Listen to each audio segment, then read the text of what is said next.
The loan officer gave me 30 seconds. 30 seconds to look at my grandfather's will, the land deed, the business plan I had typed the night before. Then he slid it all back across the desk. Sell the land, honey. Go to college. Farming's not a business for a girl on her own. I was 19 years old. I drove home on a gravel road in a truck that burned oil and had a door that didn't lock. 43 acres of nothing waiting for me. Tall grass, a caved-in roof, a foundation sinking on one side. Everyone who looked at that land saw the same thing, a mistake. But 3 days before that meeting, I had found something behind the old stone wall at the back of the property. Something my great-grandfather had built by hand in 1936, alone, without telling a single person. A door set into the hillside, and behind that door, a room. Then another room, then another, cool and dry and completely hidden. He had spent 9 months building it. Nobody knew why. Nobody knew it existed, and for 88 years it waited. The loan officer told me I had no barn, no collateral, no chance. He was right about 2 of those things. Dennis Kowalski, that was his name. Wedding ring too tight, tie too short. The kind of man who had sat in that chair for 20 years and already knew the ending of every story that walked through his door. He looked at me over the top of my papers. "Honey," he said, "I'm going to be straight with you." And he was. 19 years old, no collateral, no credit history, 43 acres in Crestfield County that hadn't been worked in 7 years.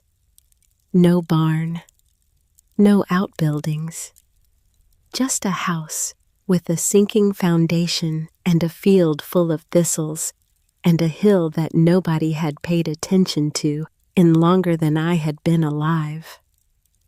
He told me to sell, said the land was worth maybe $120,000 if I found the right buyer, said I should take that money and go to college, get myself set up. "Farming's not what it used to be," he said, "and it's sure not a business for a girl on her own." I picked up my folder. I thanked him. I walked out. I didn't cry until I got to the truck. And even then, it wasn't much. Just a few seconds sitting in the parking lot with my hands on the wheel and the folder in my lap and the sun coming through the windshield too bright and too warm for March. I pressed the back of my hand against my eyes, took a breath. Then I started the engine and drove home. 9 miles on county roads, windows down. The truck burned oil and the passenger door didn't lock, and the heater worked only on the driver's side. It had been my grandfather's truck, a 2003 Silverado, the color of old mud. I had driven it exactly 4 times before he died. And now I drove it every day, and every time I turned the key, I thought about his hands on this same wheel. He had been gone 3 months. The lawyer had called 2 weeks after the funeral, said my grandfather had left me the property on Dry Creek Road. All 43 acres, the farmhouse, the outbuildings, whatever was left of them, whatever was left of them. That was the phrase that should have warned me. I pulled into the gravel drive and sat there looking at what Dennis Kowalski had seen on paper. Except now, I was seeing it in person. Again. The way I had been seeing it every morning for 6 weeks. The farmhouse. White paint peeling in long strips. The porch railing gone on the east side. Foundation sinking on the north corner, slow and patient, like the ground had decided to take it back 1 inch at a year. The chicken coop, roof half caved in, door hanging open on one hinge. The fields, tall grass and thistles as far as I could see. 2 fence posts rotted down to nothing. A rusted piece of equipment I still hadn't identified, sitting at the edge of the property like a monument to something that had stopped mattering a long time ago. No barn. That was the thing everyone kept saying. Without a barn, you can't do much. Carl Hutchins had told me that the week before. He ran 200 head of cattle on the property to the west. Stopped by in his white 2003 Ford and leaned against the hood with his arms crossed and told me he'd be happy to buy the land for cash. Save me the trouble. It's a lot of work for a young lady, he had said, and without a barn. He had let that sentence sit there unfinished, like the barn was the whole argument. Like the absence of a barn was a law of nature and not just a problem to solve. I had thanked him and said I'd think about it, but I was already thinking about something else. Because 3 days before, I sat in Dennis Kowalski's office. I had found something. I hadn't told anyone. Not Carl, not Dennis, not my cousin in Pennsylvania who called once a month to ask how I was managing. I hadn't told anyone because I was still trying to understand it myself. It had started with the wall. My grandfather had told me about it when I was a child. A stone wall running along the back of the property past the second field up into the hillside.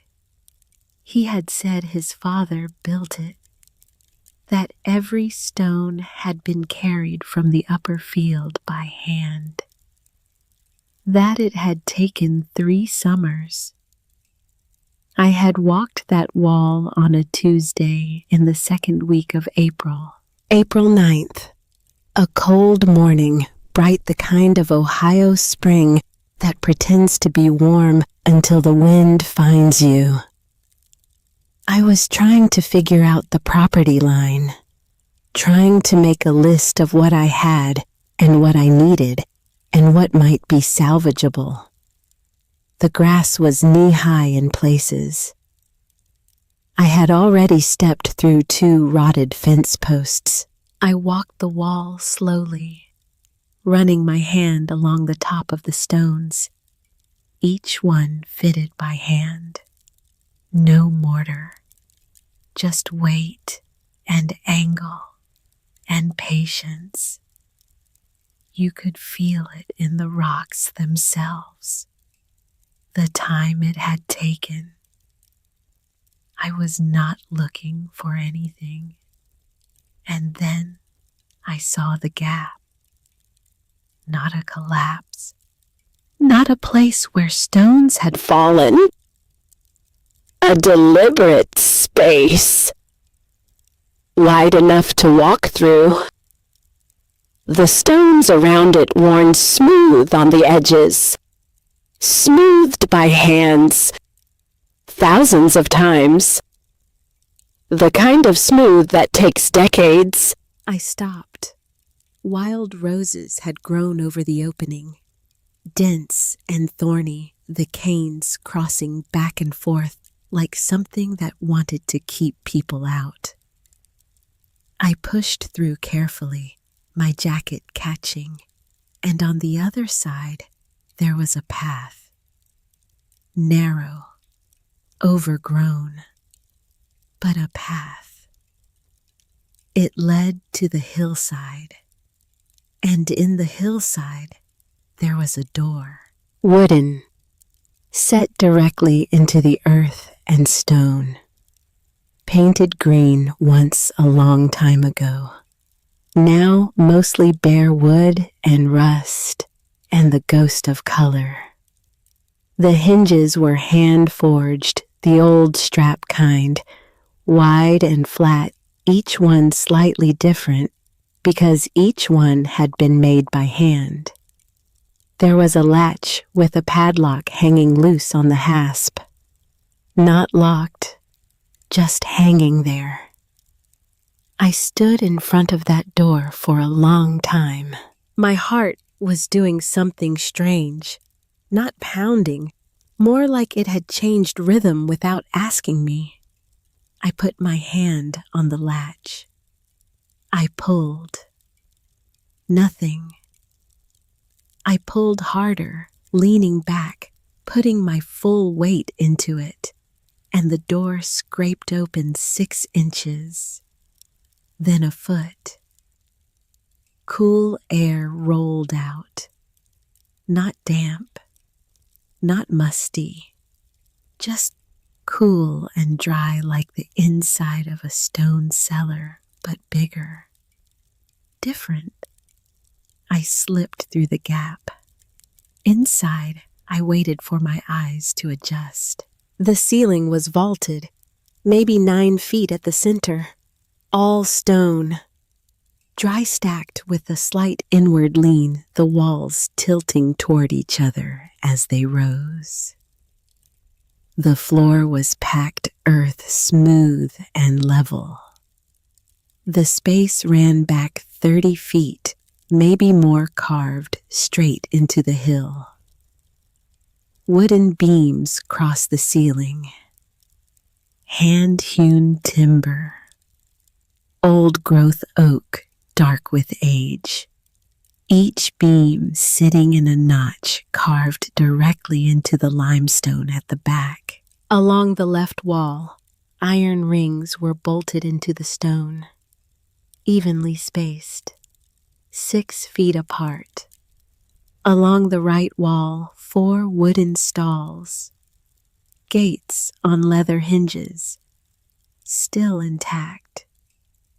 At the back, a second doorway, smaller, leading deeper into the dark.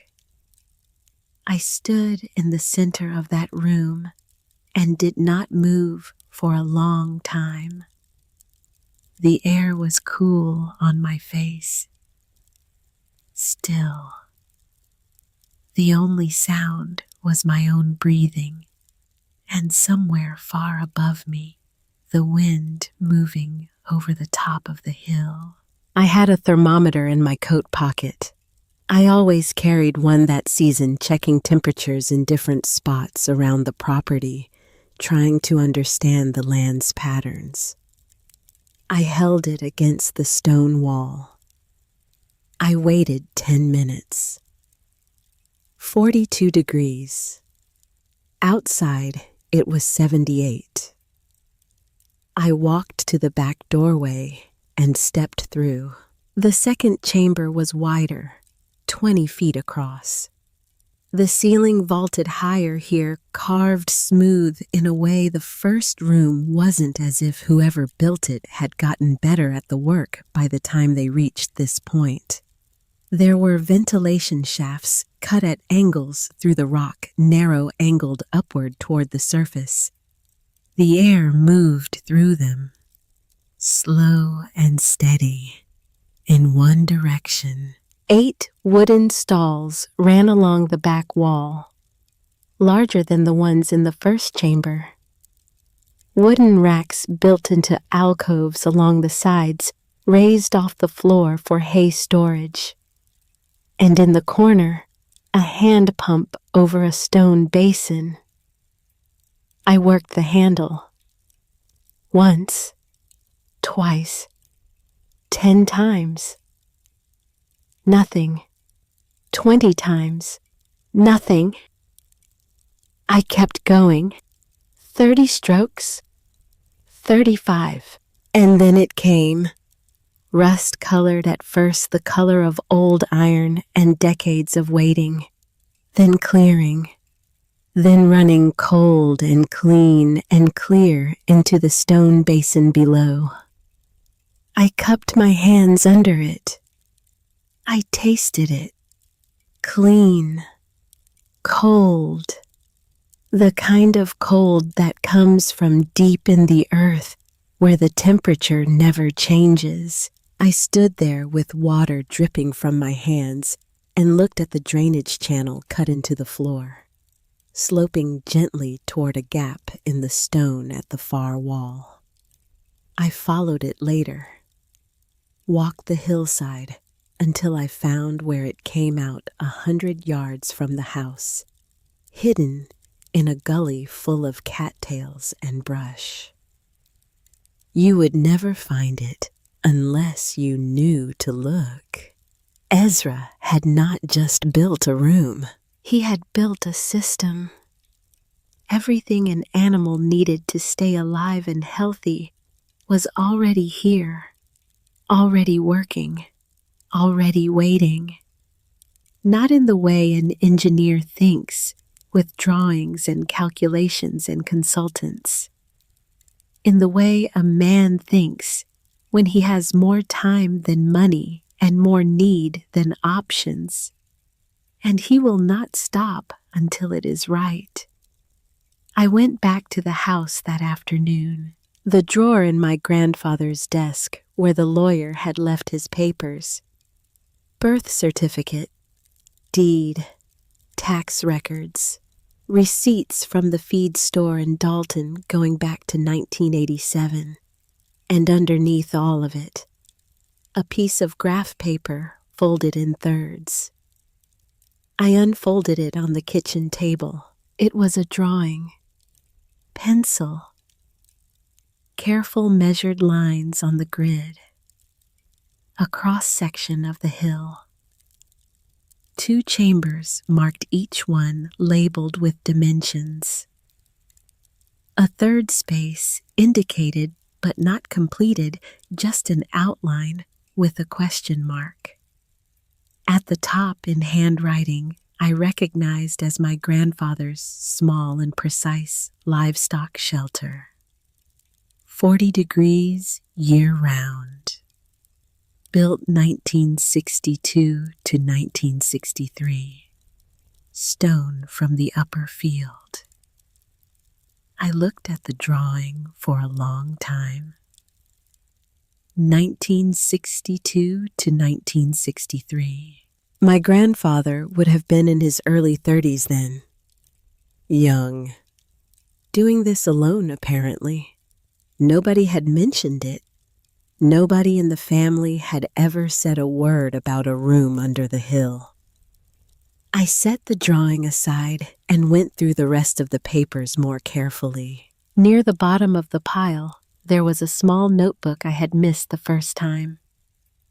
Brown cover. Agnes Calloway Mercer written on the inside front page in a woman's handwriting. My grandmother. She had died before I was born, and I had never known anything about her except her name and the way my grandfather's voice changed when he said it. I sat at the table and read the notebook slowly. Most of it was ordinary. Shopping lists, notes about canning, a recipe for apple butter, observations about the garden. But near the end, 4 pages from the back in pencil, so faint I had to hold it under the kitchen light to read it. Ezra finished the room under the hill. April 1936. Took him 9 months. Says it'll outlast the house. I read that line 3 times. Ezra. My great-grandfather. I had seen his name on the deed transfer, but I had never known anything about him beyond the dates. Born 1898, died 1971. Ezra Mercer, one line in a legal document. April 1936. That was not 1962. That was not my grandfather. I sat very still. 1936 was the middle of the Great Depression, the worst of it. The years when men worked for nothing, or worked for food, or did not work at all. The years when banks were taking farms, when families were leaving.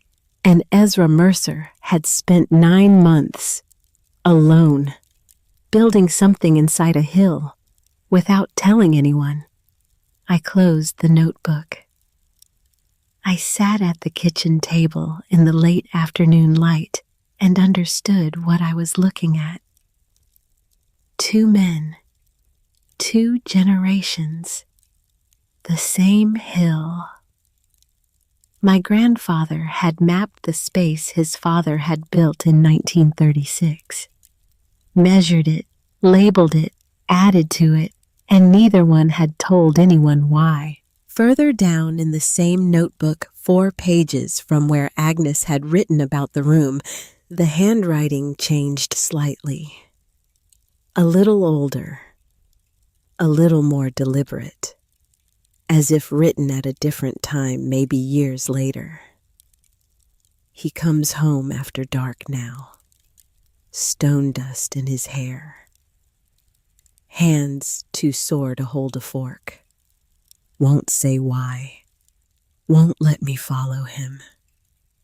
That was Ezra's wife, writing about her husband disappearing into the hillside every evening for 9 months and never explaining himself. She thought he was hiding something.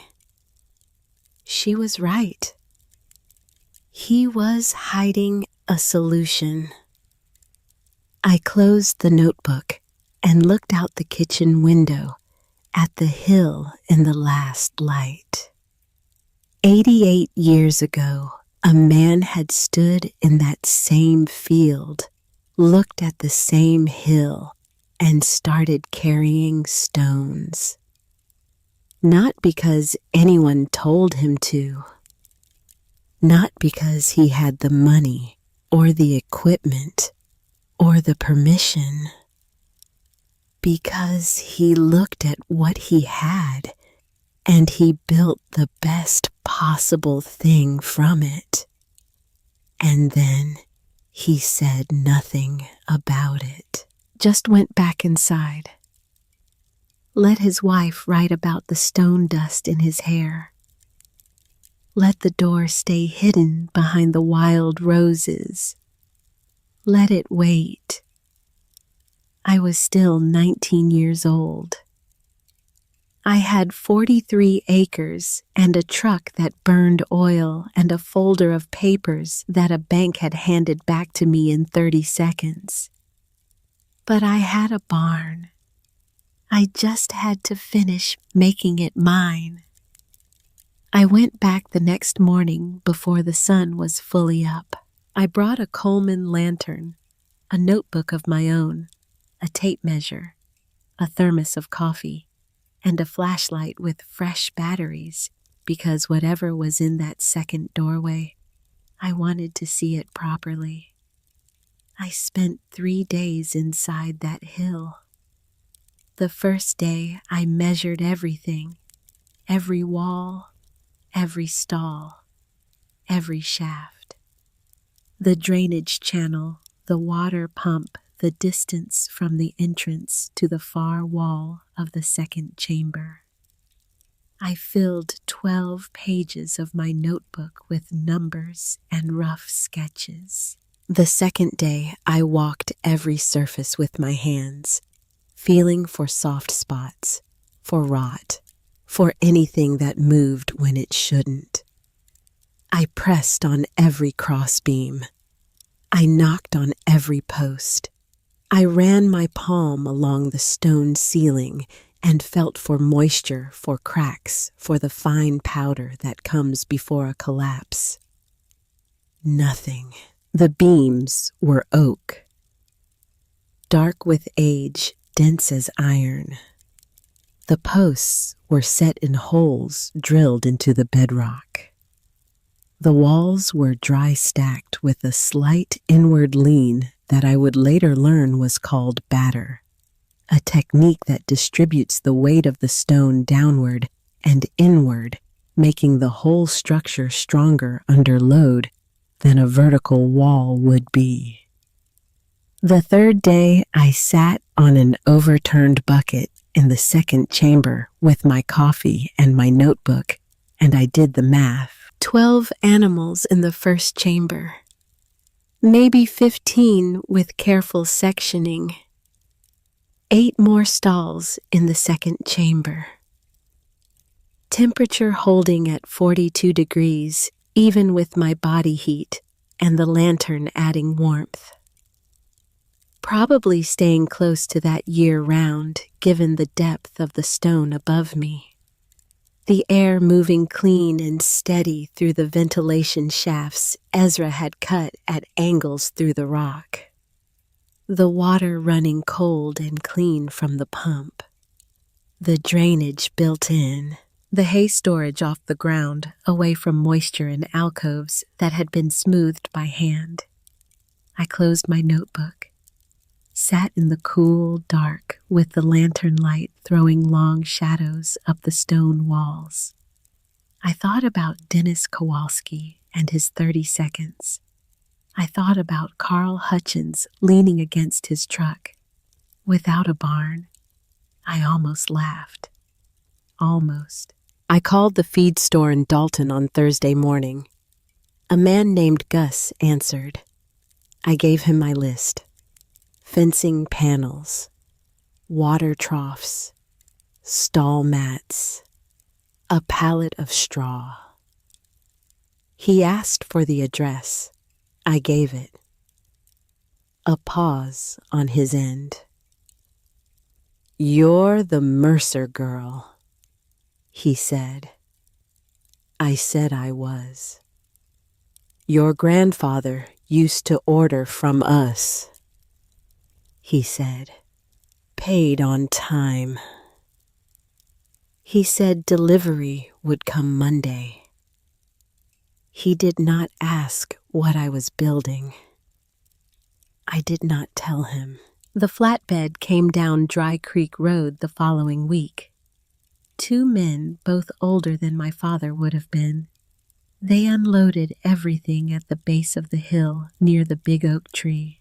One of them looked at the pile of panels and troughs, then at me, then at the hillside, with its cover of wild grapevine and honeysuckle I had not cut back yet. "You need help setting up?" he asked. "No," I said. He nodded slowly. "Your grandfather was a good man," he said. "Quiet, but good." They left without asking anything else. I spent the next 3 days inside that hill with a drill and a level and a box of hardware I had driven to the county seat to buy. The stall panels bolted into anchor points my grandfather had drilled into the stone in 1962. The holes still clean and precise, as if they had been waiting for exactly this. The water troughs went in the back corner of the second chamber near the pump. I ran a hose from the pump to the trough short enough to keep gravity working in my favor. The stall mats went down over the packed earth floor, straw on top. By Wednesday evening, I had a functioning barn. Nobody driving past on Dry Creek Road would see it. Nobody looking at the property from the road would know it was there. From outside, it looked the same as it had always looked. An overgrown hillside, a stone wall with a gap in it, wild roses. On Thursday, I drove to the livestock auction in Millfield. The woman selling Nigerian dwarf goats was in her 60s, gray braid down her back. The kind of calm that comes from decades of early mornings and difficult animals. She had 3 for sale, 2 does and a wether. $210 for all of them. She asked if I had a barn. I do, I said. She looked at my truck, at me, at the 3 goats. They're small, she said, but they're smart. They'll test every fence you've got. I'm not worried about fences, I said. She handed me the lead ropes without another word. I named them on the drive home. Rue, the older doe brown with a white blaze across her forehead. Calm the way old animals sometimes are, as if they have already decided the world is not worth panicking over. Fern, the younger doe, black quick-eyed, interested in everything. And Briar, the weather, gray and stubborn and already trying to put his head through the slats of the crate. I brought them home just before dark, led them up through the gap in the stone wall, along the path, through the wild roses to the door set into the hillside. Rue stopped at the threshold, nostrils flaring, taking in the cool air, the smell of stone and earth, the dark. I waited. She lowered her head, stepped inside. Fern followed immediately the way younger animals follow when they have decided someone else has already taken the risk. Briar went last, which surprised me. He had been the difficult one in the crate. But at the entrance he paused longer than either of the does, standing very still, ears forward, as if he was listening for something specific. Then he walked in. Fern went straight to the water trough and drank. Briar pawed the straw, circled once, and lay down. Rue walked to the center of the second chamber and stood there for a long moment, looking up at the vaulted ceiling, at the lantern I had hung from an iron hook Ezra had driven into the rock in 1936. She made a sound, low and soft. Not alarm, something else. I sat on an overturned bucket and watched them settle. The lantern light held steady. Outside, the sun was going down behind the ridge. In here, the temperature did not change. The air moved clean through the shafts above. The water in the stone basin reflected the flame. Nobody knew they were here. Not yet. The next morning, Carl Hutchins came down the drive at 8:15. I saw his truck from the kitchen window. White Ford, same one he had been driving for 20 years. He got out slow and walked to the porch. I met him at the door before he could knock. "Morning," I said.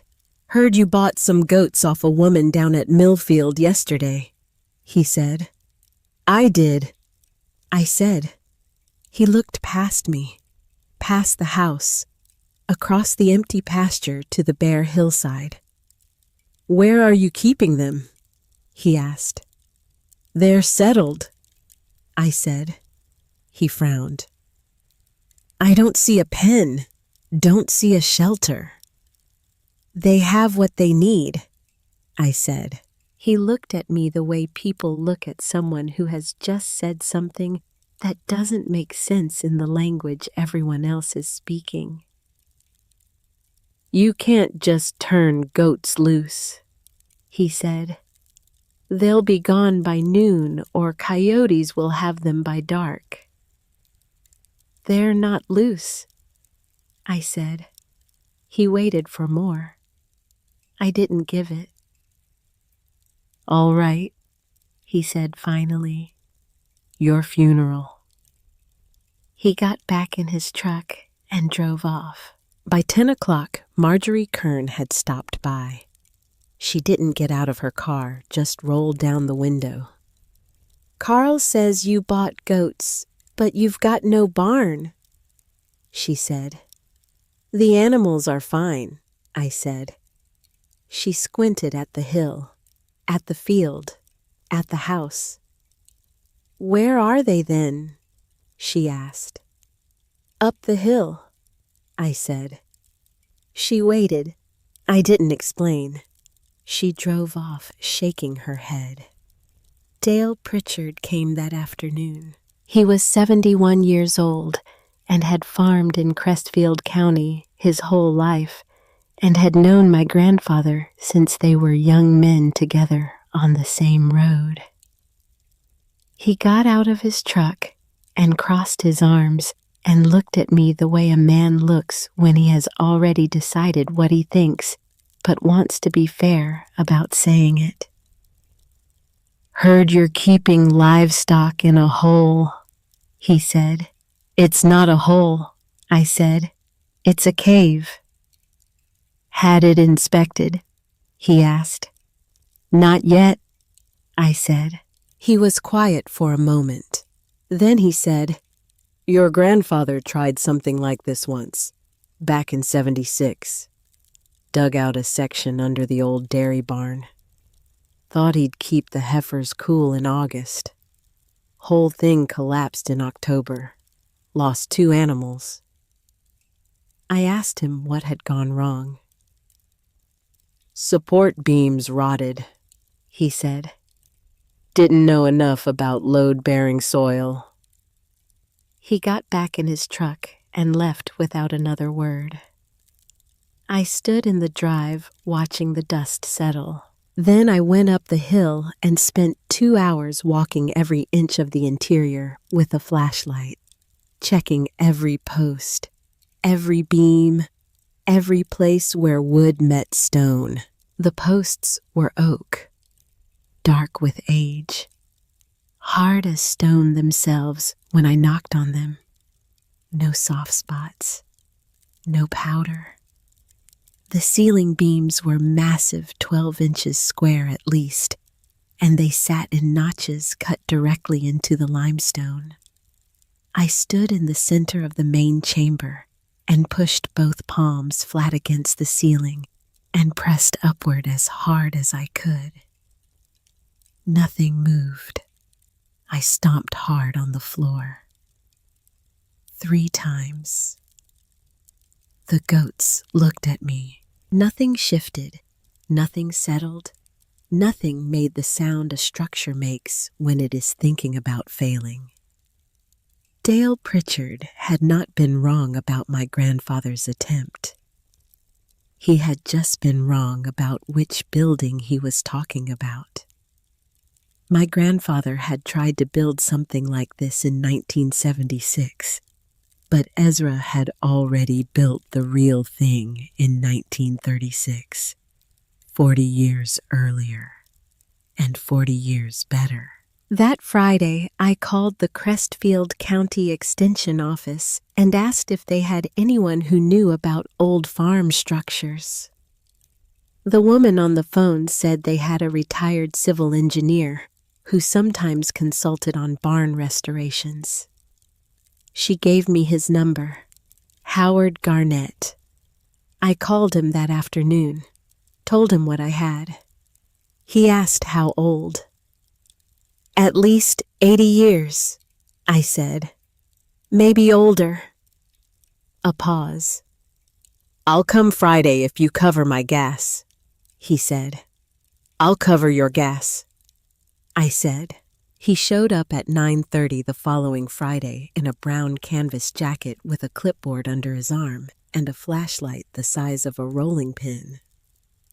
He shook my hand briefly, said almost nothing, and walked straight toward the hill like he already knew where he was going. I followed him. He spent an hour inside. Tape measure, level, flashlight. He moved methodically chamber to chamber, pressing on beams, measuring the angle of the walls, examining the ventilation shafts with the kind of focused quiet that meant he was finding things worth finding. When he came out, he sat on the tailgate of his truck and wrote on his clipboard for 10 minutes. I stood and waited. Finally, he looked up. "Structures sound," he said, "more than sound." He told me about the batter, the way the walls leaned inward slightly as they rose, distributing weight downward, making the whole thing stronger under load than a vertical wall could ever be. He told me the beams were hand-hewn oak, probably cut on the property set into pockets in the bedrock. He said the drainage system was clever. He said the ventilation angle was calculated, not guessed. Whoever built this knew what they were doing, he said. This wasn't a farmer digging a hole. This was someone who understood materials. I asked if it was safe to keep animals in there. "Safer than most barns I've looked at," he said. Then he asked who built it. "My great-grandfather," I said. "I think." He tapped his pen on the clipboard. "Looks like Depression-era work. The kind of thing a man does when he has more time than money and wants something that won't fall down when the bank comes looking." He didn't charge me. He said it was the most interesting thing he had looked at in 5 years. That evening, I sat at the kitchen table with my grandmother's notebook open in front of me. I read it through again, slowly looking for anything I had missed. The faint pencil line near the back. Ezra finished the room under the hill. April 1936. And lower on the same page, the older handwriting from Ezra's wife. He comes home after dark now, stone dust in his hair, hands too sore to hold a fork. Won't say why, won't let me follow him. I closed the notebook. I looked out the kitchen window at the hill going dark in the last of the evening light.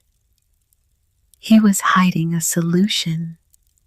I was still 19 years old. I had 43 acres and a truck that burned oil and a folder of papers a bank had handed back to me in 30 seconds. But I had a barn, and I was going to fill it. The first week of May, I bought chickens. 32 of them. Rhode Island Reds, mostly. A few barred rocks. Bought them from a woman named Patsy Dowell, who ran a small operation out of a converted garage off Route 9, and did not ask unnecessary questions. She loaded them into plastic crates and helped me slide them into the back of the Silverado, and said only one thing before I left. "They're good layers," she said, "as long as they're not stressed." I nodded, did not mention where they were going. The move took 3 trips. The crates were heavier than I expected, and the path up the hill was steep enough that by the 3rd trip, my shoulders were burning and my boots were wet from the morning dew, and I was talking to myself in short fragments that I am not going to repeat here. But I got them in, all 32. I set the crates down in the first chamber and opened the doors, and they came out the way chickens always do. cautious for about 4 seconds, then completely unbothered. They spread across the floor, clucking and scratching, and within an hour, they had claimed the whole space like they had been there since the beginning of time. Like Ezra had built it for them specifically. Maybe he had. I stood in the doorway watching them move through the lantern light. Long shadows on the stone, the cool air carrying the smell of straw and warm feathers, and something older underneath. Something mineral. Something that had been there for 88 years and did not mind the company. I sat on the stone step that evening with my notebook and did the math. The goats were already in the second chamber. 3 of them settled and calm eating, consistently coats, already looking better than the day I brought them home. The chickens had the first chamber. If I could move the larger animals into the 3rd room. If I could get the 2nd water line running. If I could get the ventilation in the 3rd room working the way the first 2 already did. If. That word. I had been living inside that word for 2 months. The feed store bill was at $473. Gus had told me last week they couldn't extend me past $500. I had 2 weeks, maybe less. I had enough for feed, or enough for the PVC pipe for the water line. Not both. I sat there on the stone step doing math that did not come out right, no matter how many times I did it, and the lantern burned low, and the chickens settled into their roosts, and somewhere in the 2nd chamber, Rue made a soft sound, and then was quiet again. I closed the notebook. There are moments when you cannot think your way forward. When the numbers do not add up and the list does not get shorter, and the only thing left is to go to sleep and try again in the morning. That was one of those moments. So I went to sleep and tried again in the morning. The pigs came the 2nd week of May. 2 Berkshires, 6 months old. A pair of them brother and sister bought from a man named Hector Slade out in Millerton, who told me flatly and without any apparent meanness that I was wasting my money. "Pigs need sun," he said. "Mud, open air. They go underground, they'll go strange on you." "I'll take my chances," I said. He shrugged, took my cash, helped me load them. I named them on the drive home. Barley and Clove. Barley was the larger one, solid and decisive, the kind of animal that moves through the world like it has already made a plan and is simply executing it. Clove was smaller, more interested in everything. She had put her snout through the crate slats 3 times before we hit the county road. Getting them up the hill was an experience. Pigs do not like being led. They like being followed. They like moving at their own pace in their own direction, and having that direction happen to align with yours purely by coincidence.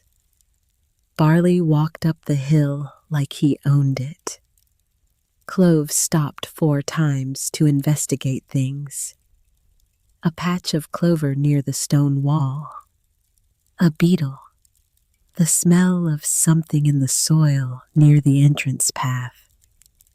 She was not being difficult. She was just being thorough. When we reached the door in the hillside, both of them went in without hesitation. No pause at the threshold. No balking. Barley walked straight into the third room, rooted in the dirt floor twice, and lay down. Clove explored every corner of the space methodically, snout working the whole time, and then sat in the far corner and looked at me. Hector Slade had said they would go strange underground. They seemed like the most settled animals I owned. The third room needed more work than the first two. The floor was rougher, the ceiling lower in one section. There was a place near the back where moisture had gotten in at some point, left a dark stain on the stone, though the stone itself was dry now and had been dry for a long time. And there was the beam. Howard Garnett had mentioned it when he inspected the structure. Briefly, almost as an afterthought. He had said the main beams were oak hand-hewn solid. But there was one section in the far corner of the third room where the original oak had been replaced. At some point, probably in the 1950s, someone had put in a pine beam. Not a bad repair. Not a dangerous one necessarily. But pine was not oak, and it had been there for 70 years. I checked it every time I came through, pressed on it with both hands, looked for any change in the surface, any softness, any powder. It held. For now, it held. I added it to the list of things I was watching. May became June. The temperature inside the hill stayed between 52 and 58 degrees. I checked it every morning with the thermometer I had hung on a nail near the goat stalls. It never moved more than 4 degrees in either direction. Outside, the temperatures were climbing. 72 degrees. 78. One afternoon, the first week of June, it hit 89, and I came in from doing fence work, drenched and depleted, and walked into the hill and stood in the first chamber for 10 minutes, doing nothing but breathing the cool air. The chickens ignored me completely. The goats had expanded their territory into the connecting passage between chambers, and seemed to consider this an important accomplishment. Briar had learned to operate the latch on his stall gate and let himself out every morning at approximately 5:30. I had watched him do it twice. He used his lip, which was impressive and also deeply inconvenient. I fixed the latch. He figured out the new latch in 4 days. I was spending most nights in the house, but some nights I brought the cot down from the spare room and set it up in the first chamber and slept inside the hill. Not because I had to, because it was the quietest place I had ever been. No wind, no traffic, no voices carrying across the fields the way voices do in Ohio when the air is still and the windows are open. Just the sound of animals breathing, the shuffle of hooves in straw, the slow drip of water from the pump fitting. I had not quite gotten tight enough. I would lie there in the dark with the lantern turned down low and read my grandfather's notes by the small remaining light and think about Ezra, about his wife writing about the stone dust in his hair, about 9 months of evenings he had spent alone in this hill with nothing but a lantern and whatever he was building. What did he think about in here? What kept him going on the nights when the work was hard and the end was not visible, And the people who loved him did not understand what he was doing. I thought about that a lot in June, and then June answered me. It started raining on a Tuesday evening, ordinary rain at first, the kind that comes in slow from the west, steady and unremarkable. I was in the house when it started, made dinner, did my records, went to check on the animals at 9 o'clock the way I did every evening. By the time I got to the hill, the rain had changed. Heavier now, the kind that makes the ground flinch. I got through the door fast and pulled it closed behind me and shook the water off my jacket and did my usual check. First chamber, chickens on their roosts, dry. Second chamber, goats in their stalls, dry. Water levels fine. Temperature 54 degrees. Third room. I walked through the connecting passage and held up my lantern. And that was when I saw it. A line of water running down the far wall of the third room from a point near the ceiling in the back corner. Not a flood. Not even a stream. Just a thin line dark against the stone, finding the same path gravity always finds. Coming from the area directly above the pine beam, I stood very still. The water reached the floor and spread into the drainage channel and ran out. The drain was working. The floor was not flooding. The animals were fine. Barley was asleep. Clove had moved to the other corner and was watching me with mild interest. But the water was coming in through a crack I had not seen before.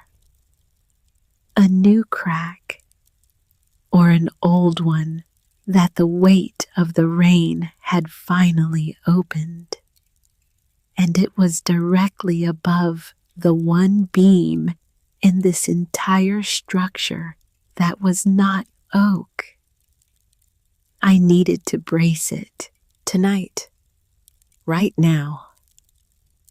I went back through the second chamber to where I kept the spare lumber. 4 lengths of 2x6 pine. Not what I would have chosen, but what I had. I carried them into the third room and positioned the first one vertically under the pine beam at the point where the water was running. Held it in place. Let go carefully. It held. I put the second one 2 feet to the left. Then the third. Then the fourth at the far end of the beam where it met the stone. The water kept coming. Slower now, maybe, or maybe I was just watching it more calmly because I had something under the beam. Something temporary. Something that would hold until the rain stopped and I could figure out what to do properly. I sat down on the floor of the third room, cross-legged, back against the wall, lantern beside me, and I realized I could not call anyone, not Howard Garnett, not Dale Pritchard, not even Gus at the feed store who had been friendly enough. Because nobody knew this place existed. That was the thing. That was the whole thing I had been so proud of. The secret. The hidden door. The animals thriving while everyone on Dry Creek Road shook their heads at the empty pasture. I had been so pleased with the silence of it, the private victory of it. And now I was sitting alone on the floor of a cave in the middle of a rainstorm, with temporary braces under a failing beam, and no one in the world who knew where I was. Not one person. Briar had let himself out of his stall again. He walked over and stood next to me, put his head against my shoulder. I sat there for a long time. The rain hammered on the hillside above. Muffled by 30 feet of rock and soil, it sounded distant, patient, like something that had been waiting a long time and was not in a hurry. I kept my hand on Briar's neck, watched the waterline, watched the temporary braces. 3 hours I sat there, maybe 4. The lantern burned low, and I replaced it with the spare I kept in the second chamber and came back and sat down again. The water slowed around midnight. By 2 in the morning, it had stopped. By 3, the drainage channel had cleared and the floor was dry. The beam had held, the pine beam that should not have been there, the repair that was not quite right. The one weakness in everything Ezra had built so carefully 88 years ago. It had held one more night, but just barely. I walked home through the wet grass as the sky was beginning to lighten in the east. Boots soaked through, jacket heavy with damp. I sat at the kitchen table and did not make coffee and did not turn on the light. Just sat in the gray pre-dawn and thought about what Ezra's wife had written. Won't say why. Won't let me follow him. And for the first time since I had found that door in the hillside, I understood completely. He was not keeping a secret to be mysterious. He was not keeping a secret to be clever. He was keeping a secret because he could not afford for anyone to talk him out of it. Because if he brought someone else in, if he asked for help, if he explained what he was building before it was built and solid and proven, they would have told him it couldn't be done, and he would have had to decide whether to believe them. This way, he never had to make that decision. He just built. I understood that completely. But I also understood something Ezra had not lived long enough to learn. That there was a difference between protecting your vision and protecting yourself out of the picture entirely. That bravery and isolation were not the same thing. That the beam was pine, and I needed help. I called Howard Garnett at 7:30 that morning. He picked up on the second ring. "The pine beam in the 3rd room," I said. "I had water come in last night. I braced it temporarily, but it needs to be replaced." A pause. "I'll come Thursday," he said. "Thank you," I said. Another pause, longer this time. "How bad was it?" he asked. "I handled it," I said. "I know you handled it," he said. I asked how bad it was. Something in his voice, not pity, not concern exactly, something more like recognition, like a man who had spent enough time with structures to know what a close call sounded like in someone's voice, even when they were trying not to show it. "It was bad enough," I said. "Thursday," he said, and hung up. That was the moment things changed. Not dramatically, not with a speech or a revelation or a single turning point you could point to later and say, "There, that was it." That was when everything shifted. It was just a phone call, 7 sentences, a pine beam, and a Thursday. But I had let someone in, and the hill was still standing. Howard came Thursday as promised.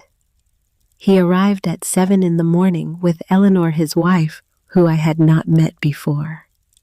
She was a small woman, late 60s, with close-cropped gray hair and the kind of hands that come from decades of working with animals. She raised dairy goats on the other side of the county. She did not introduce herself at the door. She just walked past me into the house, poured herself a cup of coffee from the pot I had made, and said, "Howard says there's a beam situation. Let's go look at it." We went up the hill. Howard spent 20 minutes examining the pine beam and the water entry point and the temporary braces I had put in. He did not speak for most of that time. He made notes on his clipboard. He ran his hand along the beam the same way I ran my hand along the beams, feeling for soft spots. He found one. "Here," he said, pressed his thumb into a section near the left support. "It's going. Slowly, but it's going." "How long?" I asked. "Depends on how much more rain you get this summer," he said. "Could be fine for years. Could go next month." He looked at me. "You need oak," he said. "Same dimensions as what's there. I know a man who mills it locally. I'll call him." "What will that cost?" I asked. He named a number. I did not react. Inside, I was doing math again, the math that never came out right. "I'll figure it out," I said. "I'll split it with you," he said. I looked at him. "It's an interesting structure," he said. "I'd like to see it done right." While Howard was working in the third room, Eleanor had taken herself into the second chamber with the goats. When I came back through, she was crouched in Rue's stall, with both hands moving over the goat's legs and hooves and belly with the practiced efficiency of someone who has done this 10,000 times. She checked the eyes, the gums, the coat. She stood up and moved to Fern without a word. Then, Briar. She stood up. "When did you last worm them?" she asked. I told her. "Minerals?" she asked. I told her. She looked at each of the 3 goats again. Then she looked at me. "You know what you're doing," she said.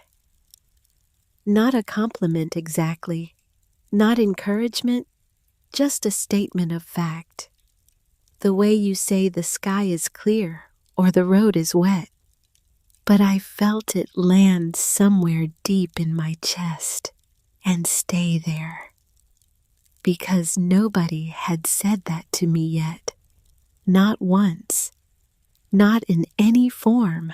Everyone had told me what I couldn't do, what I didn't have, what I didn't know.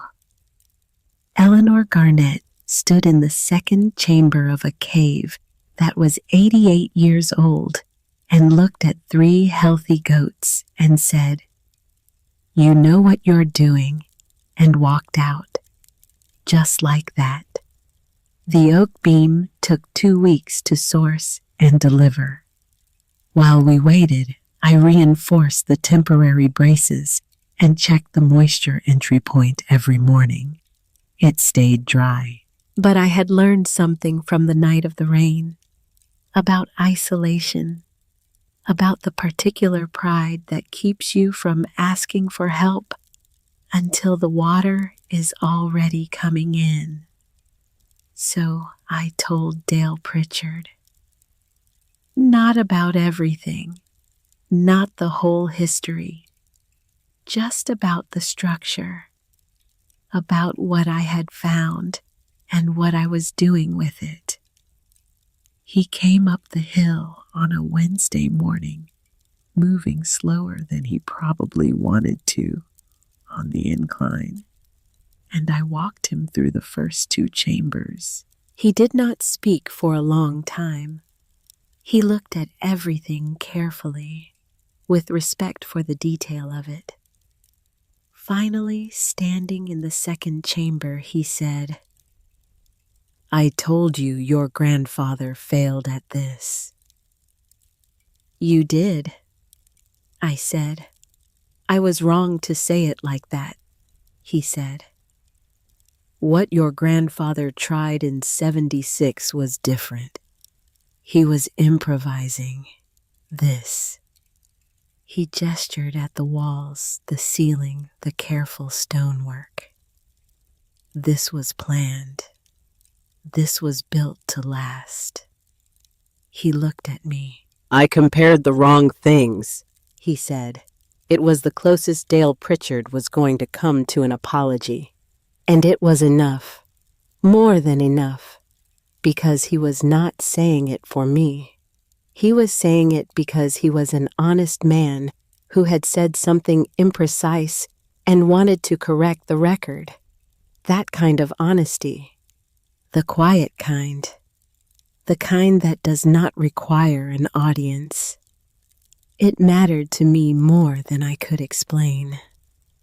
The oak beam arrived on a Tuesday morning in early July. 2 pieces, 12 inches square. Hand-milled from white oak by a man named Grover Tash, who ran a small sawmill off County Road 14 and had been doing it since before I was born. Howard had called him, arranged it. The wood arrived in the back of a flatbed driven by Grover's son, a quiet young man who helped us carry the beams up the hill without being asked and did not say a single word the entire time.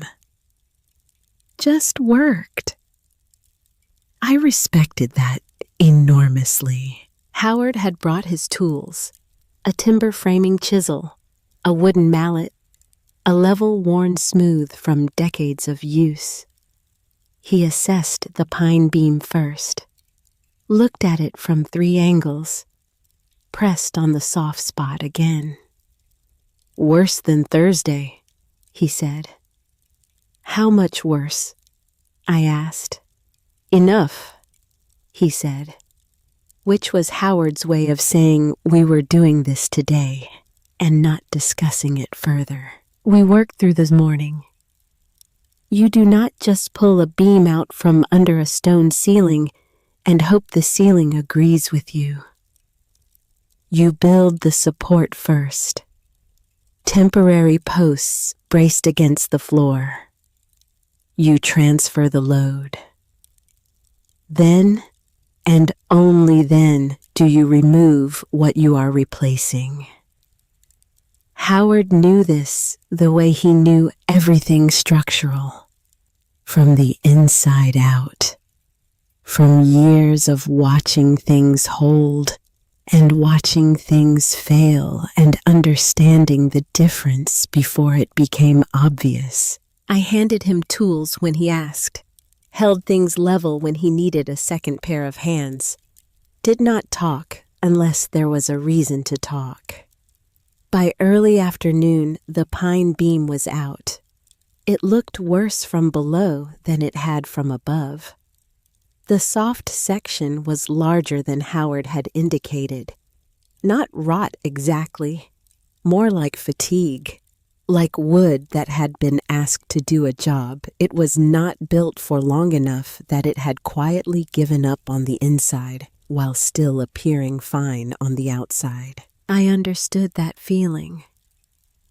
The oak went in slowly, fitted into the notches in the bedrock the way the original oak had been fitted the same notches Ezra had carved, and that had held everything since. Howard worked the chisel with the patience of a man who had learned 40 years ago that stone does not hurry, and there is no point in arguing with it.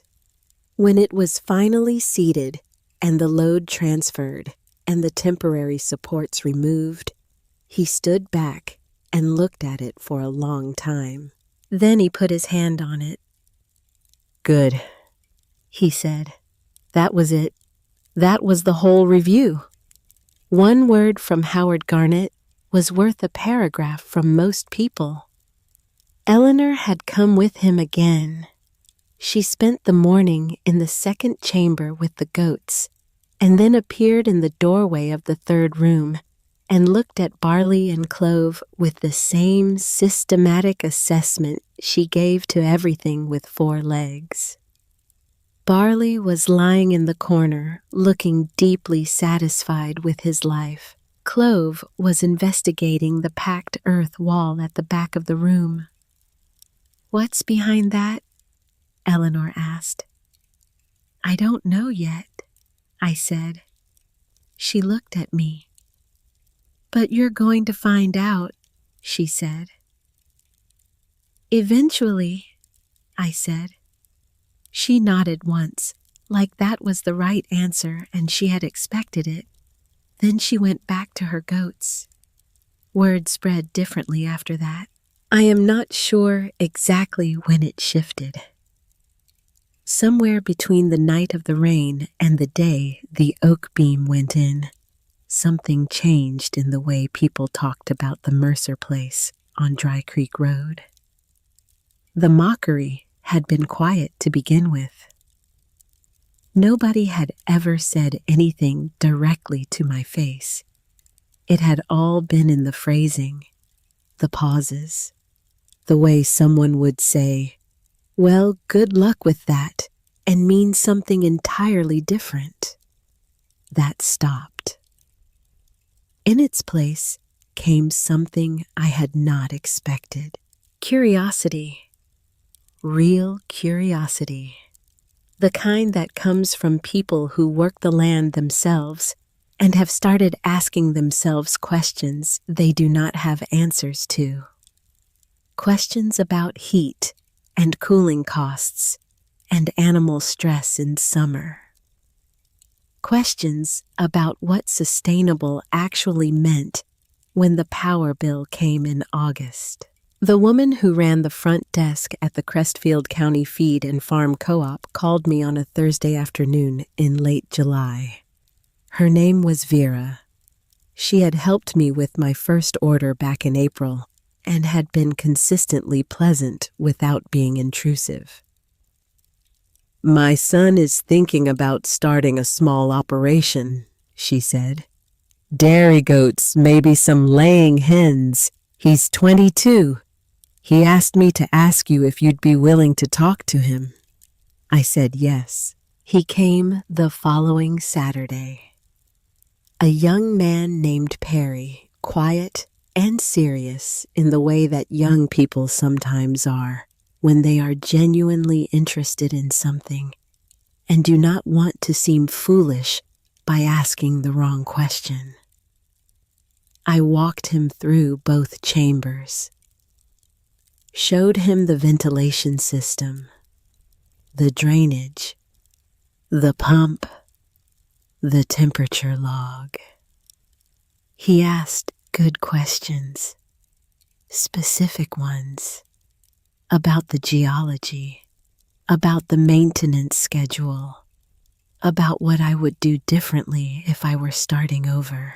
When we came back out into the afternoon sun, he stood at the top of the hill and looked out over the property and said, "I thought my grandfather's land was useless because the barn burned down in '98 and nobody rebuilt it. But there's a hill on the north end that looks a lot like this one." He looked at me. "I should go look at it," he said. "You should go look at it," I said. He left an hour later, and I watched the dust from his truck settle on Dry Creek Road and thought about Ezra, about what it meant that the thing Ezra had built in secret in 1936 was now 88 years later, giving a 22-year-old man a reason to go look at a hill on his grandfather's land.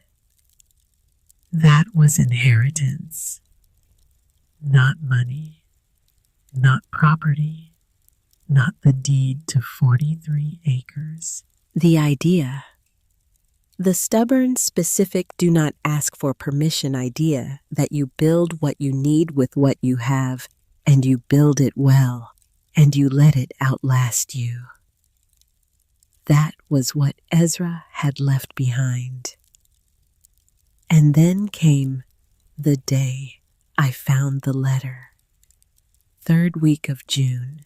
I was looking for a specific wrench in the small outbuilding behind the farmhouse, the one I used for storage, the one that still smelled like motor oil and old leather, even though nothing had been stored there in years. I had reorganized it twice already, but I kept finding things I had missed. This time I was looking for the wrench, and instead found a small wooden box pushed to the back of the lowest shelf behind a rusted coffee can full of old bolts. The kind of box that holds index cards, maybe 4 inches wide, 8 inches long. Inside was a single envelope, white once, now the color of old paper, the kind of yellow-white that takes decades to develop. On the front, in handwriting I had not seen before, different from my grandfather's, larger and more deliberate, for Thomas. When the time is right. Thomas was my grandfather's name. The envelope had not been opened. I stood in the outbuilding with the box in my hands and thought about that. My grandfather had died with this letter unread. Either he had never found it, or he had found it and put it back, or he had found it, read it, and sealed it again. But the flap was still glued, still intact. No evidence of steam or careful opening. Just the original seal holding, after however many decades, this had been sitting behind a coffee can full of old bolts. I carried the envelope to the kitchen table and sat down. And then I sat there for 20 minutes without opening it. Because some things once opened cannot be closed. And I wanted one more minute of not yet knowing. But eventually, I opened it. The paper inside was a single sheet folded twice. The same deliberate handwriting, written in pen, dark ink, still clear. It was dated March 1968. Ezra would have been 70 years old, 3 years before he died. Thomas. I am writing this because there are things I have not said out loud, and I am not going to say them out loud You know me well enough to understand why. The room under the hill, the second room, and the start of the third. I built them because I needed to, and because I knew no one would let me if I asked first. You do not ask permission to save your own farm. You build first. You explain later. By the time they tell you it can't be done, you're already done. I did not tell your mother because she would have worried. I did not tell the neighbors because they would have talked me out of it. I did not tell you because you were young, and I did not want the weight of it on you before it was finished. It is finished. Most of it. The third room is not done. I started it in '69. I got as far as I could, and then my body told me to stop, and I listened. The outline is there. The beginning is there. I left a mark, so whoever comes after me will know where I stopped. I do not know who that will be. I hope they finish it. The pump will need attention every few decades. The drainage channel should be cleared every spring. The ventilation shafts can be checked with a candle in the second chamber. Hold it near the lower shaft and watch which way the flame bends. Everything else will hold. I built it to hold. Do not let anyone sell that land, Thomas. Whatever happens, whatever they offer. That hill is not just a hill. Your father Ezra, I read it twice. Then I sat at the table for a long time in the afternoon light.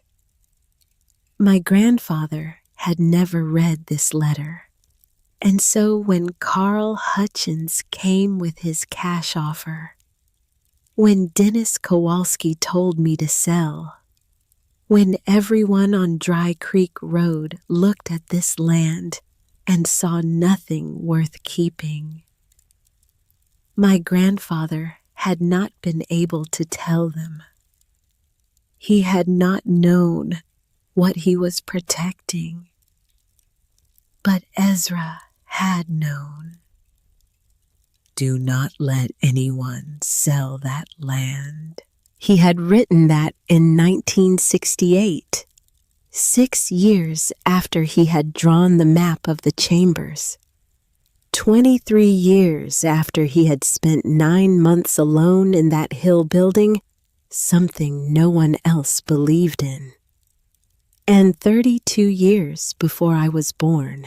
I folded the letter carefully, placed it back in the envelope, carried it up the hill, and put it on the shelf next to my logbook in the second chamber, where the temperature stayed constant and the air stayed dry and nothing decayed the way things decayed in the house, where it would keep, the same way everything else in that hill had kept. Then I picked up my logbook and opened it to the next blank page and wrote the date and the temperature and the egg count and the notes on barley's weight gain and Clove's latest investigation of the fourth wall of the third room.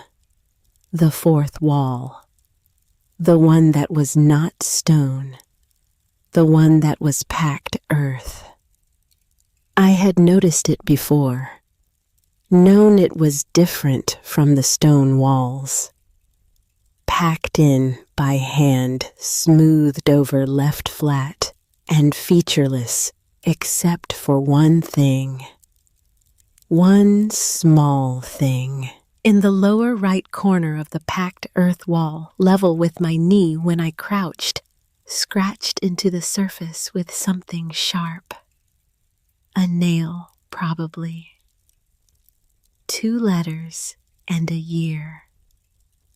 E.M. 1969. Ezra Mercer, 1969. He had been back after writing that letter, after telling Thomas not to sell the land, after saying the third room was as far as he could go. He had come back one more time and started on the fourth room and not finished. I crouched in front of that wall for a long time. The packed earth was solid under my hand, dense, smooth. The kind of smooth that comes from someone who cared about the surface, even though it was just a temporary wall. He had smoothed it anyway, because that was the kind of man he was. I stood up, put my hand flat against the packed earth wall. Not yet. Not today. I had a pine beam to replace, and a water line to finish, and a feed bill that was still keeping me up at night. But eventually, I was going to finish what Ezra started. The retired veterinarian came the first week of August. His name was Dr. Franklin Coe, 74 years old. He had practiced large animal veterinary medicine in 3 counties for 40 years and had heard about the setup from Howard, who had mentioned it to Eleanor, who had mentioned it at a goat farmers meeting in the next county over where Dr. Coe happened to be sitting in the back row because he had nothing better to do on a Tuesday evening and still showed up to things out of habit. He drove out unannounced on a Friday morning, knocked on the door, said he had heard there was something worth seeing, and he hoped I did not mind. I did not mind. I walked him up the hill. He moved through the chambers slowly, not assessing the structure the way Howard had, assessing the animals, the way they moved, the way they held their weight, the condition of their coats and eyes, and the quality of stillness in animals that are not fighting their environment. He spent the longest time with the chickens, stood in the first chamber for nearly 15 minutes watching them move through the space, watching them roost and scratch and ignore him completely, which is the highest compliment a chicken can pay to a situation. When we came back out, he sat on the stone step at the entrance and looked down at the property in the August heat. "I've been a vet for 40 years, he said. "I have never seen a laying flock that looked like that in August." "What do they usually look like in August?" I asked. "Miserable," he said. "Heat stress, reduced laying, behavioral issues, pecking. It costs people money, and they accept it because they think that's just how it is in summer." He looked at me. "That's not how it has to be," he said. He asked if I would be willing to have him come back. Bring a colleague from the University Extension Service. Do some proper documentation. Temperature comparison between the cave and a conventional structure. Laying rate analysis. Weight gain data. I said yes. He stood up, shook my hand, started down the hill. Then he stopped, turned back. "Who built this?" he asked. "My great-grandfather," I said, "in 1936. He looked at the hillside for a moment, at the door set into the stone, at the wild roses around the entrance that I had trimmed back but not removed because they were part of the camouflage and also because they were beautiful in May. "Smart man," he said. "He was," I said. August moved slowly the way August does in Ohio. Heavy air, Long evenings, the fields going dry and gold at the edges. I cleaned the stalls every other day and checked the ventilation with the candle the way Ezra's letter had instructed. Hold it near the lower shaft. Watch which way the flame bends. The flame always bent the same way, clean and steady, pulling the air through from one end of the system to the other, the way it had been pulling air for 88 years. I thought about the letter every time I did that, the practical instructions in the middle of it, the maintenance schedule, the candle test. He had written a manual, hidden in an envelope behind a coffee can, addressed to a son who never read it. But somehow, it had gotten to me anyway. I was in the second chamber on a Wednesday afternoon in late August when I heard the truck. I had learned to identify trucks by sound by then. The Silverado had its own particular complaint on the gravel. Howard's truck was a diesel unmistakable. Perry had a small pickup that rattled on the county road. This was a heavier engine, American, older. Carl Hutchins. I came out of the hill and walked down to the drive, and he was already there, standing outside his white Ford with his hands in his pockets, not moving toward the house, not moving toward me, just standing in the afternoon heat, looking at the property, but differently than before. Something different in the angle of it. I walked up and stopped 10 feet away. Neither of us said anything for a moment. "Heard you've been having visitors," he said. "Some," I said. He looked at the hill, at the entrance visible from the drive if you knew where to look, and invisible if you didn't. He knew where to look now. "In the hill," he said, not a question. "In the hill," I said. He was quiet again. Carl Hutchins was not a man who filled silences. He let them sit, waiting to see what settled out of them. "I told you it was a lot of work for a young lady without a barn," he said. "You did," I said. He nodded slowly. Then he said, "I told my granddaughter about this place." I waited. "She's 14, he said, "wants to farm. Her parents think she'll grow out of it." He looked at me directly for the first time since he had pulled in. "I told her maybe she won't," he said, and then he got back in his truck and drove away. I stood in the gravel drive in the August heat and watched him go.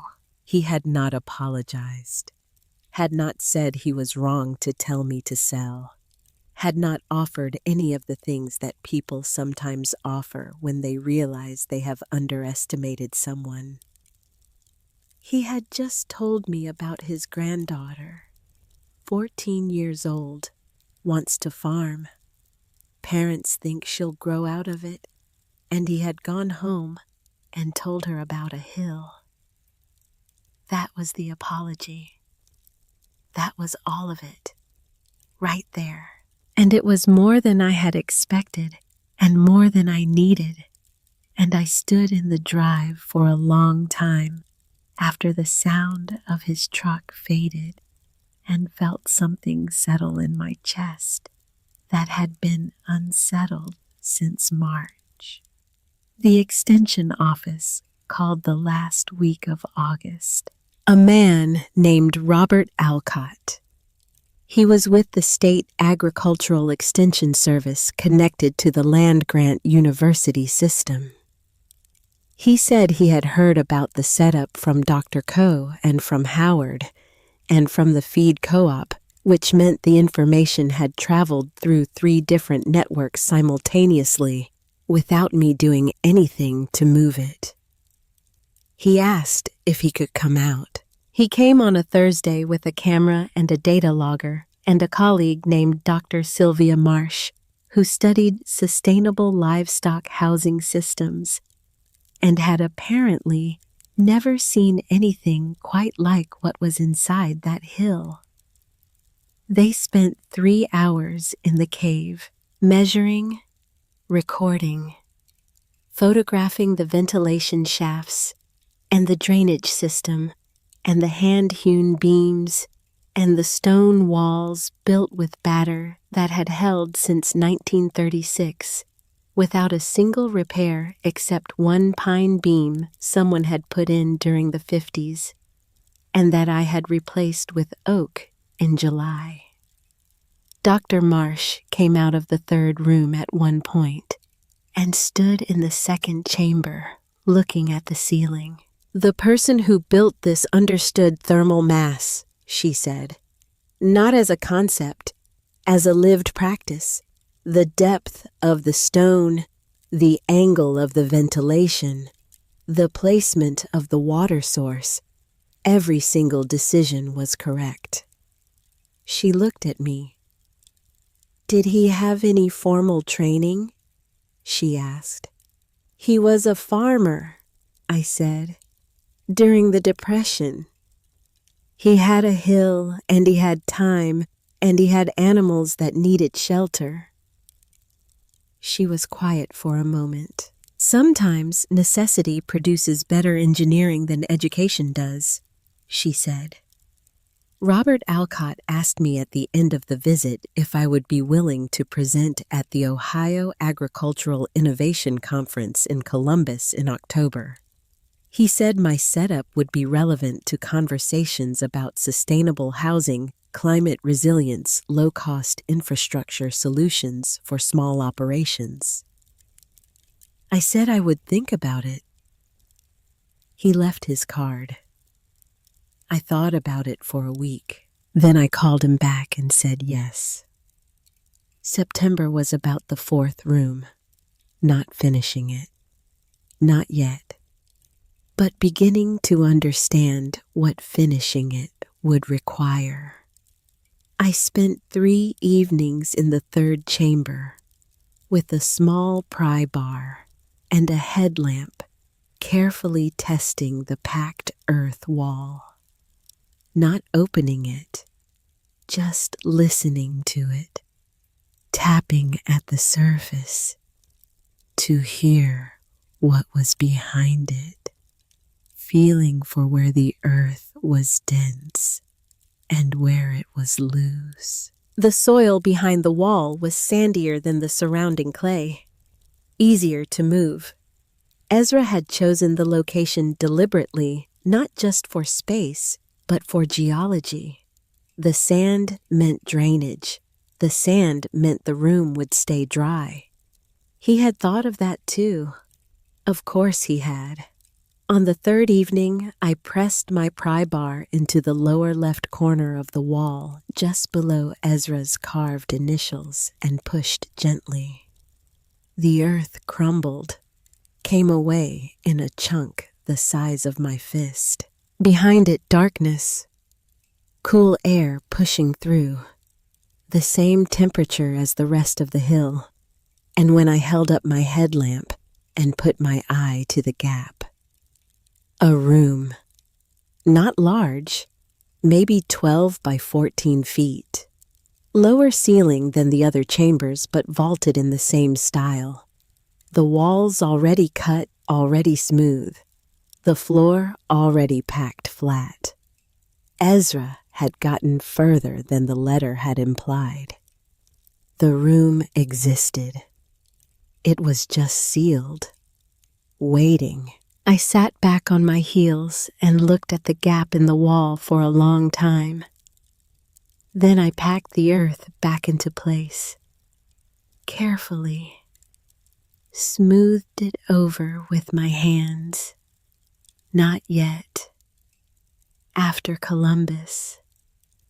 After I had done the thing that terrified me slightly more than opening a sealed room in a hillside, which was standing in front of a room full of people, and explaining what I had been doing for the past 7 months. Columbus was a 4-hour drive. I left at 5 in the morning in the Silverado with a folder of documents, a copy of Ezra's original letter in a protective sleeve, the graph paper map my grandfather had drawn in 1962, and a USB drive with photographs from the cave. I had not written a speech. I had tried 3 times.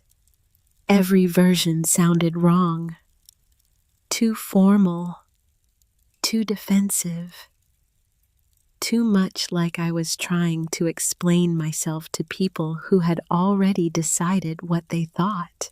So I drove 4 hours in the dark and the gray dawn and the growing morning light, and by the time I pulled into the conference center parking lot in Columbus, I had decided to just tell the truth. Which was what Ezra had done. Which was what the whole thing had been about from the beginning. The conference was larger than I expected. 300 people, maybe more. Farmers from across Ohio and neighboring states. Extension workers and veterinarians and agricultural researchers. And a few journalists and one state legislator who was there because his district included 3 counties of farmland, and he was running for re-election. I was the youngest person in the room by at least 15 years. Robert Alcott introduced me, kept it brief, said I was 20 years old, farmed in Crestfield County, and had something worth seeing. I walked to the front of the room, set my folder on the podium, looked out at 300 faces, and started at the beginning. Not with the cave, with Dennis Kowalski. 30 seconds. A folder pushed back across a desk. Go to college. Farming's not a business for a girl on her own. The room was completely quiet. I told them about the drive home, the 43 acres, the empty pasture and the caved-in coop, and the hill that everyone else had written off. I told them about the door in the stone wall, about the cool air and the vaulted ceiling and the iron rings and the stalls on leather hinges, about the 42 degrees in July, about following the drainage channel 100 yards through the cattails to where it came out hidden in a gully. I told them about my grandmother's notebook, about the faint pencil line. Ezra finished the room under the hill. April 1936. I told them about the letter in the envelope behind the coffee can. And when I got to that part, I picked up the protective sleeve and held up the actual letter. The original, the handwriting visible from the front row. Do not let anyone sell that land, Thomas. Whatever happens, whatever they offer. That hill is not just a hill. The room was still. I put the letter down. I told them about the night of the rain, about sitting alone on the floor of the 3rd room, with temporary braces under a failing beam, and no one to call because no one knew I was there. About understanding at 2 in the morning with water on the stone and a goat leaning against my shoulder, that there was a difference between protecting your vision and protecting yourself into isolation. I told them about Howard Garnett and the oak beam, about Eleanor and her hands and her assessment that was not a compliment, but was the most useful thing anyone had said to me all year. About Perry and the hill on his grandfather's land. About Dr. Coe and the chickens in August who looked nothing like chickens in August are supposed to look. I did not tell them about the fourth room. That one was still mine. When I finished, I said this. My great-grandfather didn't ask for permission. He didn't apply for a grant. He didn't present at a conference. He looked at a hill, and he looked at what he needed, and he spent 9 months alone, putting one stone on top of another until they added up to something that could outlast every person who would have told him no. I stopped, looked out at the room. He wrote a letter in 1968 explaining why he had worked alone. He said he didn't want anyone to talk him out of it. People will always tell you it can't be done, he wrote. Build first, explain later. A pause. I'm 20 years old. I'm the later. This is the explanation. The room was quiet for 3 full seconds. Then it was not quiet anymore. Afterward, people came to the front in groups. Farmers with questions about the geology, about the construction technique, about whether this was replicable on flat land, or whether it required a natural hillside. Researchers who wanted copies of my temperature logs. Extension workers who wanted to bring groups to Dry Creek Road in the spring. An older woman, maybe 70 from a farm in Pickaway County, stood at the edge of the crowd, waiting until most people had drifted away. She had gray hair and work-worn hands, and the kind of face that has spent a lot of time in weather. When it was just the two of us, she said, "My husband told me to sell our farm after he died. Said I couldn't run it alone. Said I was too old." I waited. "I didn't sell," she said. I nodded. "I just wanted you to know that," she said, and walked away. I stood at the front of that emptying room for a long moment. Then I gathered my folder and my letter in its protective sleeve and walked out to the parking lot. I drove home in the dark. 4 hours back on the highway, and then the county roads, and then the gravel of Dry Creek Road, and the Silverado's headlights sweeping across the front of the farmhouse, with its peeling paint and its sinking foundation that I still had not gotten around to fixing. One thing at a time. I did not go to bed when I got home. I went up the hill, through the gap in the stone wall, along the path through the wild roses, to the door set into the hillside, which I had replaced the hinges on in July. So now it opened smoothly and quietly on hardware that would last another 50 years. Inside, cool air on my face, 52 degrees. The lantern light catching the familiar angles of the stone ceiling. The chickens stirred briefly on their roosts, settled back.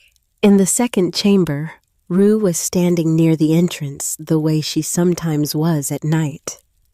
Just standing, the way goats sometimes stand in the dark, looking at things that are not visible. She turned her head when I came in, looked at me with her golden eyes, chewed once, went back to whatever she had been contemplating. I walked through to the third room. Barley was asleep against the far wall. Clove was curled next to him, which was new. She had been sleeping alone since I got her. But animals change. They settle into things you did not plan for them. I stood in front of the packed earth wall, the initials in the lower corner, EM 1969. I put my hand flat against it. The earth was cool and dry and solid. Patient the way that old things are patient. The way stone is patient.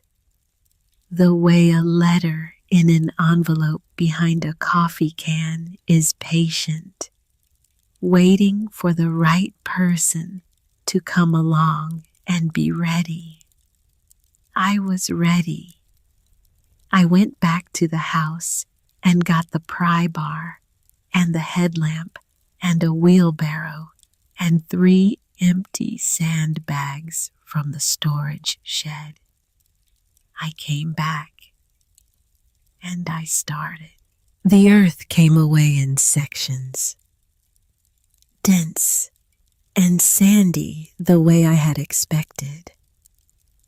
The drainage Ezra had designed meant no moisture had gotten in, which meant no freeze-thaw damage, which meant the wall was intact, and the room behind it was dry and clean and waiting exactly as he had left it in 1969.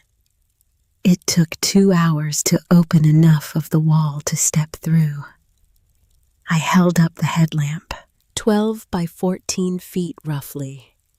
Ceiling vaulted at 7 feet, the same careful shape as every other room he had built. The walls already cut, already smooth, the stone laid with the same slight inward lean as every other wall Ezra had ever built. The floor packed flat and level. He had gotten so far. In one corner, there was a single iron ring bolted into the stone. The first one, the beginning of the row that would have run the length of the left wall, the same as the other chambers. Just one, and in the opposite corner, a stack of flat stones, carefully selected, smooth and even. The beginning of the next stall partition laid 3 courses high and stopped. That was where he had stopped, right there. 3 courses of stone and 1 iron ring, and the rest of the room open and waiting. I sat down on the flat stone floor of the 4th room. 55 years of waiting. I thought about Ezra at 70 coming back in 1969 and starting this and not finishing. His body telling him to stop. Listening. Coming back one more time anyway. Getting 3 courses of stone laid and 1 ring in the wall, and then enough.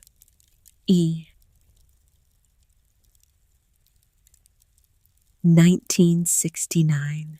The headlamp made a circle of light on the ceiling. The cool air moved through from the ventilation shafts in the other chambers, finding its way into this new space. The way air always finds new space. The temperature here was the same as everywhere else in the hill. The same deep constant that the stone had held since the beginning. 52 degrees. I opened my notebook to the first blank page after the October records. Drew the room, 12 by 14. 7 feet at the center. the single iron ring in the corner. The 3 courses of stone Ezra had started in 1969. I wrote the date at the top of the page. Then I wrote the dimensions of the stall I would build first. Then the materials. Then the sequence. The same way my grandfather had mapped Ezra's chambers in 1962. Measured and labeled and documented so the work would not be lost. So whoever came after would know what had been done and what remained. I was the whoever, and there would be another whoever after me. That was the thing I had understood fully now. That was the thing Dennis Kowalski had not been able to see when he looked at a 19-year-old girl with a folder and 43 acres and no collateral. This was not a one-generation story. It had never been. Ezra had not built this for himself. He had built it for Thomas, even though Thomas never read the letter. He had built it for whoever found the door in the stone wall on an April morning with a thermometer in their coat pocket and enough stubbornness to stay. Thomas had mapped it for whoever came after him. And I was going to finish the 4th room for whoever came after me. The 14-year-old granddaughter of Carl Hutchins, maybe. Maybe someone I had not met yet. Maybe someone not born yet. It did not matter. What mattered was that the work would be there, solid and cool and dry. The air moving clean through the shafts, the water running cold from the pump. The animals settled in the dark. All of it. Waiting. I closed the notebook. Then I stood up, picked up my pry bar, looked at the 3 courses of stone Ezra had started in the corner, ran my hand along the top course, the last thing he had laid. The stone was smooth, fitted with care, the way every stone in this hill had been fitted. Not because anyone would see it, not because it would be inspected or admired or judged, just because it deserved to be done right. I picked up the next stone from his stack, set it in place, checked the level, and kept going.